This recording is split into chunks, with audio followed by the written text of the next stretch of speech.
Tidak. Salam sejahtera buat kita semua. Saya Harga Putri Stohang, NIM 2009086016 dari Prodi Teknik Geologi Universitas Mula Warman. Saat ini saya akan menjelaskan kembali dua pertemuan yang dilakukan pada mata kuliah biologi, dimulai dari klasifikasi dan taksonomi kuman. Untuk klasifikasi dan determinasi kuman dipakai oleh Bergey's Manual of Determinative Bacteriology yang menggambarkan sifat-sifat kuman secara terperinci. Next.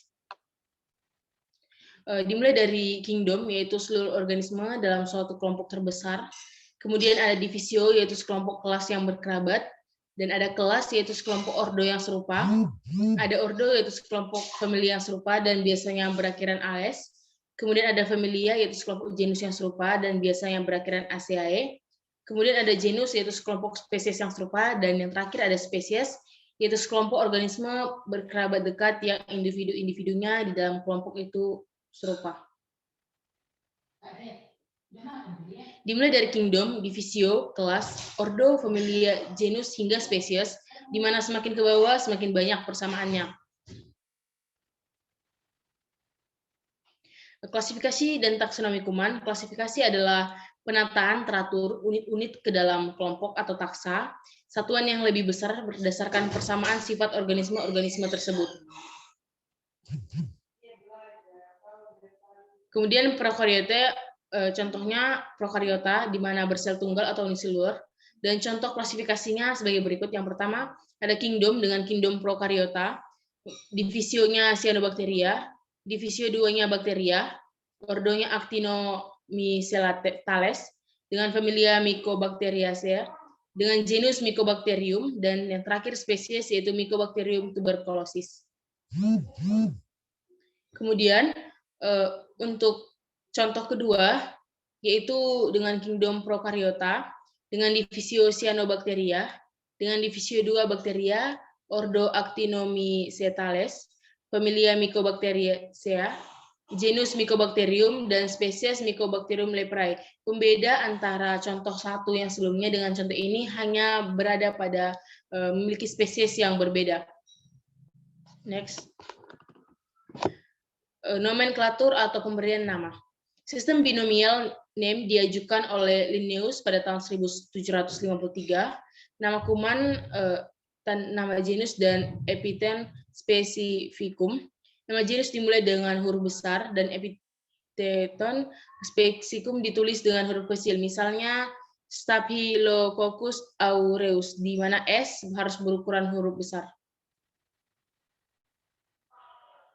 Jika dalam suatu halaman terdapat nama genus yang berulang, maka nama genus yang kedua dapat disingkat seperti pada contoh potongan paragraf berikut. Mycobacterium tuberculosis merupakan sebuah penyakit tuberkulosis, sedangkan M. leprae merupakan penyebab penyakit lepra. Nama kuman dapat berasal dari kata baru yang disesuaikan dengan bahasa Latin atau nama seorang penemu yang dilatinkan. Misalnya Basilius atau batang, Clostridium spindle, pintalan yang halus, Micrococcus yaitu butir kecil, Erwinia yaitu nama dari Erwin, dan Pasteurella dari nama Pasteur. Dan Salmonella dari nama Salmon. Salmonella pulchrorum ditemukan pada ayam. STP merupakan penyebab tifoid. Brucella dari nama Bruce, dan Clostridium wellsi dari nama Wells. Nama-nama tersebut merupakan nama ilmiah atau yang sedangkan sehari-harinya lebih banyak dipakai, seperti Gonococcus yang disebut Neisseria gonorrhea, Syphilis, Treponema pallidum, Hansen Mycobacterium leprae, Koch TBC atau Mycobacterium tuberculosis, Pneumococcus yaitu Streptococcus pneumonia.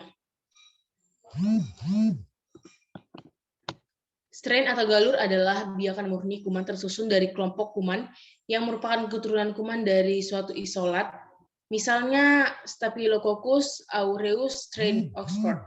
Spesies bakteri mengandung strain mikroorganisme yang sifat-sifatnya secara garis besar sama tetapi memiliki perbedaan-perbedaan. Biofar atau biotip merupakan strain yang dipilih sebagai strain yang terbaik untuk mewakili suatu spesies. Walaupun demikian, strain biforat tidak dapat memperlihatkan semua sifat strain-strain dalam suatu spesies. Sehingga untuk menentukan bentuk-bentuk tertentu pada variasi strain digunakan penentuan subspesies seperti serotip atau serofar, pathotip atau pathofar, morfotip atau morfopar, dan fagatip atau fagofar. Bakteri dan bakteri hijau diklasifikasikan sebagai tanaman primitif karena yang pertama mempunyai dinding sel seperti tanaman, yang kedua beberapa jenis bakteri dan semua jenis bakteri hijau bersifat fotosintetik. Dalam bakteri dan bakteri hijau dimasukkan dalam satu golongan tersendiri yang disebut prokaryote. Prokariota mempunyai inti primitif. Inti terdiri dari DNA yang terbuka dan tidak terbungkus dalam suatu selaput atau membran. Next. Berikut inilah gambaran dari suatu bakteri yang merupakan contoh dari prokariota yang memiliki bagian-bagian ribosom, kapsul, dinding sel, membran sel, pili, nukleoid atau DNA, dan flagella. Next. Sedangkan eukariota mempunyai inti yang sebenarnya. Contohnya tanaman tingkat tinggi, hewan tingkat tinggi, manusia, dan lain-lain.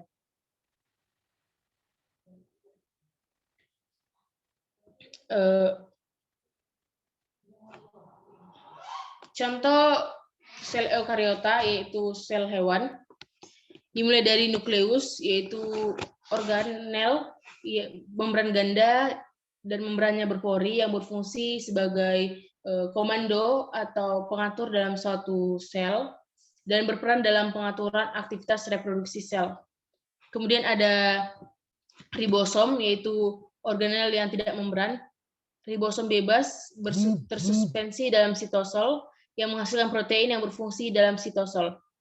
Ribosom terletak pada bagian luar jalinan membran retikulum endoplasma, menghasilkan protein yang dimasukkan ke dalam membran untuk pembungkus dalam organel atau untuk dikirim keluar sel.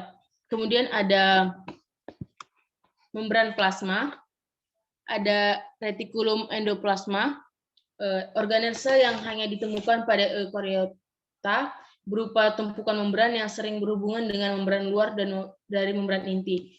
Ada dua jenis dari retikulum endoplasma, yaitu retikulum endoplasma kasar dan juga retikulum endoplasma halus. Retikulum endoplasma kasar berfungsi sebagai sintesis protein, sedangkan retikulum endoplasma halus berfungsi sebagai sintesis lipid. Kemudian ada mitokondria, ada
mitokondria, ada badan Golgi, yaitu merupakan organel berupa tumpukan membran dengan ujung-ujung saluran tertentu yang mengembung berisi protein atau zat-zat lain yang disintesis retikulum endoplasma yang dapat menghasilkan lisosom. Yaitu lisosom merupakan organel yang tersusun oleh enzim-enzim hidrolitik yang dibungkus oleh selapis membran. Enzim-enzim hidrolitik tadi berperan dalam proses pencernaan intraseluler, autofagi, dan autolisis. Next.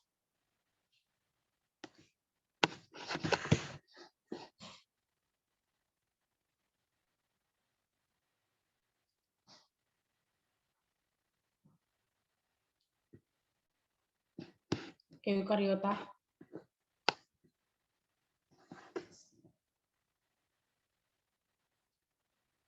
Sel tumbuhan memiliki struktur yang sel hewan tidak miliki, seperti pada kloroplas dan dinding sel yang keras.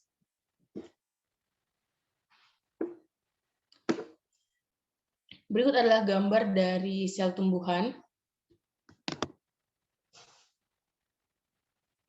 Yang pertama ada nukleus yang berperan sebagai komando atau pengatur dalam suatu sel. Ada badan Golgi yang berupa tumpukan membran yang ujung-ujung saluran yang mengembung dan berisi protein atau zat-zat lain yang disintesis oleh retikulum endoplasma. Kemudian ada membran plasma, ada mitokondria. Mitokondria yang merupakan organel membran ganda, membran dalam berlipat membentuk krista, mengandung DNA atau ekstra kromosom, RNA dan ribosom, dan berfungsi dalam respirasi aerob. Kemudian ada vakuola, ada badan Golgi, ada nukleus, ada retikulum endoplasma yang dibagi dua menjadi retikulum endoplasma kasar dan juga halus, ada ribosom, dan ada sitoskeleton. Next. Spesies adalah suatu jenis yang sudah tertentu yang ditentukan oleh pertama sifat-sifat struktural yang terbentuk yang bentuk besar cara pergerakan terhadap pewarnaan gram serta pertumbuhan makroskopik atau sifat-sifat koloni. Yang kedua sifat-sifat biokimia dan kebutuhan akan nutrisi, produk akhir metabolisme, susunan biokimia, komponen sel, dan metabolitnya. Next. Yang ketiga yaitu sifat-sifat fisiologisnya terhadap oksigen, pH, dan respon terhadap zat-zat antibakteri. Yang keempat sifat ekologi, yang kelima komposisi basa DNA, homologi, dan sifat-sifat genetik.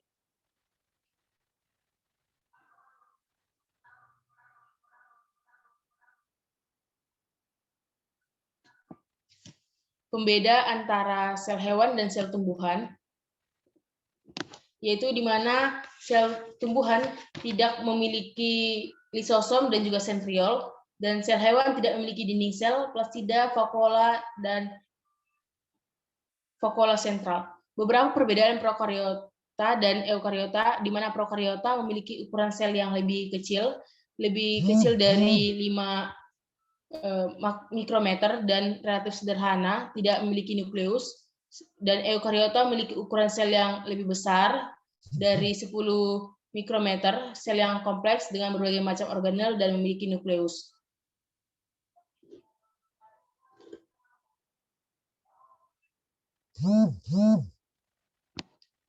Satu sentimeter sama dengan 10 pangkat minus 2 meter, dengan 1 milimeter sama dengan 10 pangkat minus 3 meter, 1 mikrometer sama dengan 10 pangkat minus 6 meter, 1 nanometer sama dengan 10 pangkat minus 9 meter, dan 1 meter merupakan 10 pangkat 2 cm sama dengan 10 pangkat 3 mm sama dengan 10 pangkat 6 mikrometer, dan 10 pangkat 9 nanometer. Ini merupakan bagian dari struktural atau bagian-bagian dari terkecil. Yang pertama ada atom dengan ukuran 0,1 nanometer, kemudian ada molekul dengan ukuran 1 nanometer, ada lipid dan protein di antara 1 nanometer sampai 10 nanometer, kemudian ada ribosom dan juga virus antara 10 nanometer sampai 100 nanometer, kemudian ada bakteri antara 100 nanometer sampai 1 mikrometer, ada mitokondria, ada bakteri, ada nukleus di antara 1 mikrometer sampai 10 mikrometer. Kemudian ada sel hewan dan juga sel tumbuhan di antara 10 mikrometer sampai 100 mikrometer yang merupakan hanya bisa dilihat oleh mikroskop. Kemudian ada telur katak ukuran 1 mm sampai 1 cm yang bisa dilihat dengan mata telanjang atau tanpa bantuan alat sama sekali. Kemudian ada telur ayam dengan ukuran 1 cm sampai 0,1 meter atau sampai 10 cm. Kemudian ada saraf dari 0,1 meter sampai 1 meter dan ada tinggi manusia 1 meter sampai 10 meter. Terima kasih atas perhatiannya. Saya Harga Putri Sitohang meminta maaf atas kesalahan kata ataupun kondisi yang tidak menyenangkan. Terima kasih.